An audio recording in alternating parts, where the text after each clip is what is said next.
জিওএডু online class চ্যানেলে আমার সকল ছাত্রছাত্রীদের জানাই স্বাগত।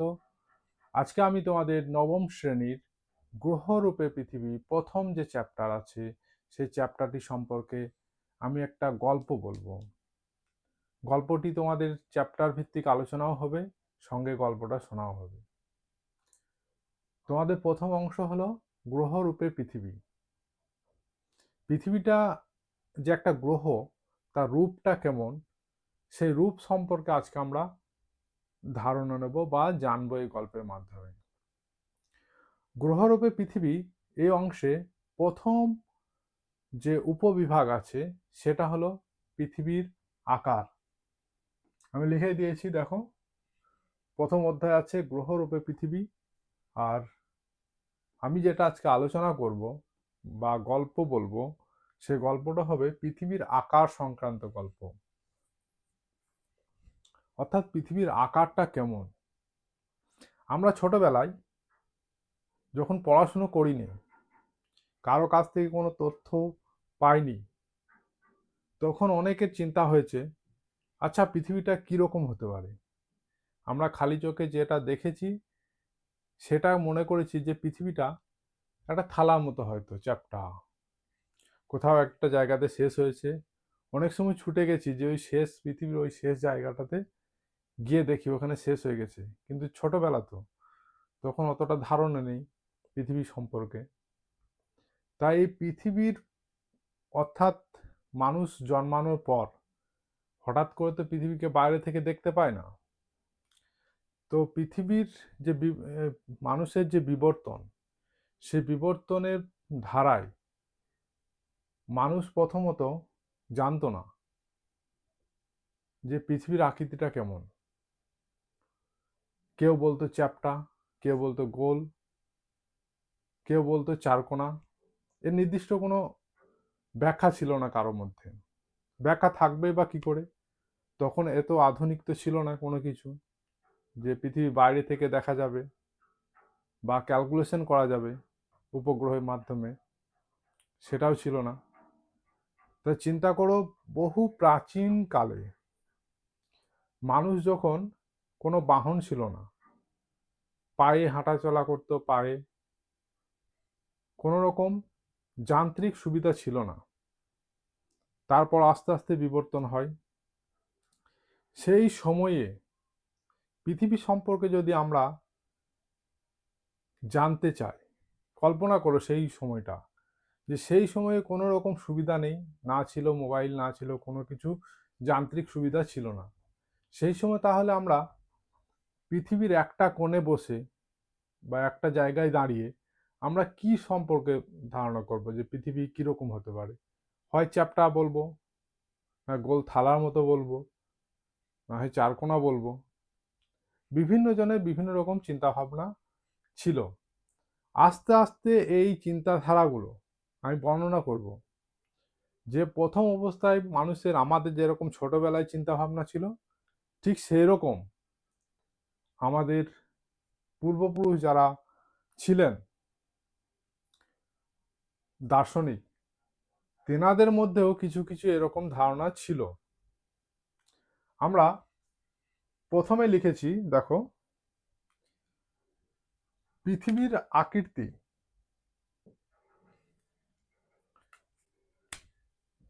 পৃথিবীর আকৃতি চ্যাপ্টা, এই অংশটা লিখেছি, দেখো। এই পৃথিবীর আকৃতি চ্যাপ্টা, আমরা অনেকেই ছোটবেলাতে এরকম চিন্তা করেছি, চ্যাপ্টা পৃথিবী, গোল থালার মতো পৃথিবী। ঠিক এরকমই কিছু সাহিত্যিক বর্ণনা করেছেন, যেমন সাহিত্যিক হোমার, দার্শনিক থ্যালেস ও ডেমোক্রেটাস, ঐতিহাসিক হেকাটিয়াস। এনারা কি বর্ণনা করেছেন যে পৃথিবী চ্যাপ্টা। এনারা কিন্তু গোল বলেননি, তার কারণ তখন পৃথিবীকে যেরকম ভাবে দেখেছেন ঠিক সেরকমই বর্ণনা করেছেন। তাই এনারা বর্ণনা করেছেন যে পৃথিবীর আকৃতি চ্যাপ্টা। আস্তে আস্তে বিবর্তন হয়, মানুষের মধ্যে জানার আগ্রহ বাড়তে থাকে, কিছু কিছু বৈশিষ্ট্য লক্ষ্য করতে পারে, যেটা চ্যাপ্টার, পৃথিবী আকৃতি যে চ্যাপ্টা, সেটা কোনো মতে মিলে না। আস্তে আস্তে পৃথিবীর আকৃতির যে গোল, সেটা প্রমাণ করছেন কিছু কিছু দার্শনিক বিজ্ঞানী। কখন থেকে? প্রায় 600 খ্রিস্টপূর্বাব্দ থেকে। 600 খ্রিস্টপূর্বাব্দে গ্রিক দার্শনিক বা গ্রিক পণ্ডিত পিথাগোরাস, নামটা হচ্ছে পিথাগোরাস, ইনি 600 খ্রিস্টপূর্বাব্দে প্রথম বলেন যে পৃথিবীর আকৃতি চ্যাপ্টা নয়, পৃথিবীর আকৃতি গোলাকার। ঠিক আছে। তারপর আবার 330 খ্রিস্টপূর্বাব্দে আর একজন দার্শনিক, গ্রিক দার্শনিক, সেই সময় গ্রিকরা সবসময় উন্নত, এগিয়ে থাকতো পড়াশোনার শিক্ষার দিকে। সেই গ্রিক দার্শনিক অ্যারিস্টটল কি বলেন যে পৃথিবীর আকৃতি গোলাকার। তার প্রমাণ হিসাবে কি দেখেন? তিনি দেখেন যে যখন চন্দ্রগ্রহণ হচ্ছে, চন্দ্রগ্রহণ হওয়ার সময় কি হয়, চাঁদ কোনো একটা অংশ যখন চন্দ্রগ্রহণ হতে শুরু হয় তখন দেখা যায় যে একটা অংশ এই বাঁকানো কালোর মতো অন্ধকার হয়ে যাচ্ছে, এই অন্ধকারটা একটু একটু বাড়ছে। এরকম যে চন্দ্রগ্রহণ হওয়ার সময় এইটাই প্রমাণ হিসাবে তিনি বলেন যে পৃথিবীর আকৃতি চ্যাপ্টা হতে পারে না, তার কারণ পৃথিবীর ছায়াটা চাঁদের উপর পড়ছে, আর যে চাঁদের উপর পড়ছে সেটা হচ্ছে গোল। সেই প্রমাণের ভিত্তিতে দার্শনিক অ্যারিস্টটল বলেন যে পৃথিবীর আকৃতি গোলাকার, এটা প্রমাণ হিসাবে তিনি দেন। তারপর আবার চলে আসি 240 খ্রিস্টপূর্বাব্দে। 240 খ্রিস্টপূর্বাব্দে গ্রিক বিজ্ঞানী আছেন অ্যারাটোস্থেনিস। 240 খ্রিস্টপূর্বাব্দে গ্রিক বিজ্ঞানী অ্যারাটোস্থেনিস কি করেন? পৃথিবীর পরিধি নির্ণয় করেন। একটা বৃত্ত অর্থাৎ গোলাকার যদি হয় তার একটা তো পরিধি থাকে, সেই পরিধিটা নির্ণয় করেন কে? অ্যারাটোস্থেনিস। ইনি প্রথম পরিধি নির্ণয় করেন গোলাকার পৃথিবীর।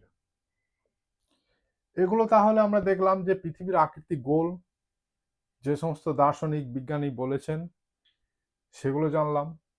পৃথিবীর আকৃতি চ্যাপ্টা, যেটা আমাদের একসময় চিন্তাভাবনা ছিল ছোটবেলায়, ঠিক সেই রকম চিন্তাভাবনা ছিল দার্শনিকদের মতেও। তেনারা সাধারণত বেশিরভাগই সাহিত্যিক ছিলেন। তারপর এগুলো তো প্রমাণ হিসাবে দেখলাম যে পৃথিবীর আকৃতি গোল, কারা বলেছেন। কিন্তু প্রমাণ ছাড়া কিছু কিছু দার্শনিক বলেছেন, যেরকম বরাহমিহির, আর্যভট্ট, কোপার্নিকাস, এনারা কিন্তু আগেই বলেছেন যে পৃথিবীর আকৃতি গোলাকার, কিন্তু সেগুলো কেউ মানেনি। শেষ পর্যন্ত অঙ্কশাস্ত্রবিদ টলেমির নামটা আমরা অনেকে শুনে থাকবো, তিনি অঙ্কশাস্ত্রবিদ ছিলেন। তিনি কি করেন যে পৃথিবীর যে অক্ষরেখা আছে আর দ্রাঘিমা রেখা আছে, সেই অক্ষরেখা দ্রাঘিমা রেখার ভিত্তিতে পৃথিবীর একটা মানচিত্র প্রস্তুত করেন প্রথম। তাহলে এখান থেকে আমরা জানলাম যে পৃথিবীর আকৃতি গোল, সেটা প্রমাণিত হয়েছে। কোনো দার্শনিক সেটা চন্দ্রগ্রহণের মাধ্যমে দেখিয়েছেন, কোনো দার্শনিক আবার অক্ষরেখা দ্রাঘিমা অঙ্কন করেও বুঝিয়েছেন যে পৃথিবীর আকৃতি গোলাকার।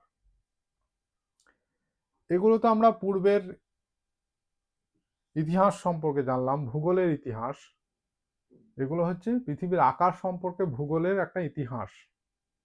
ইতিহাস কি বলে? পূর্বের কথা বলে, অতীতের কথা বলে। আর আমরা পৃথিবীর যে আকার, সেই আকার সম্পর্কে আমরা পূর্বের ধারণা নিলাম। এগুলো তো আমরা জানলাম পৃথিবীর আকার সম্পর্কে কোন দার্শনিক কি বলেছেন।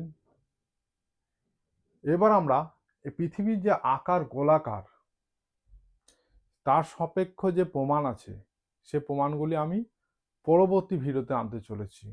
তার কারণ এই ভিডিওটা অনেকটাই বড় হয়ে যাচ্ছে, তোমাদের দেখতে হয়তো অসুবিধা হতে পারে। তাই পরবর্তী ভিডিওটিতে আমি পৃথিবীর আকার সম্পর্কে যে প্রমাণ আছে, গোলাকার পৃথিবী, তার প্রমাণ সম্পর্কে আমি আলোচনা করব। প্রত্যেকটি প্রমাণ তোমাদের পাঠ্যপুস্তকে যে প্রমাণগুলো আছে সেই প্রমাণগুলো আমি এখানে আলোচনা করব বোর্ডে।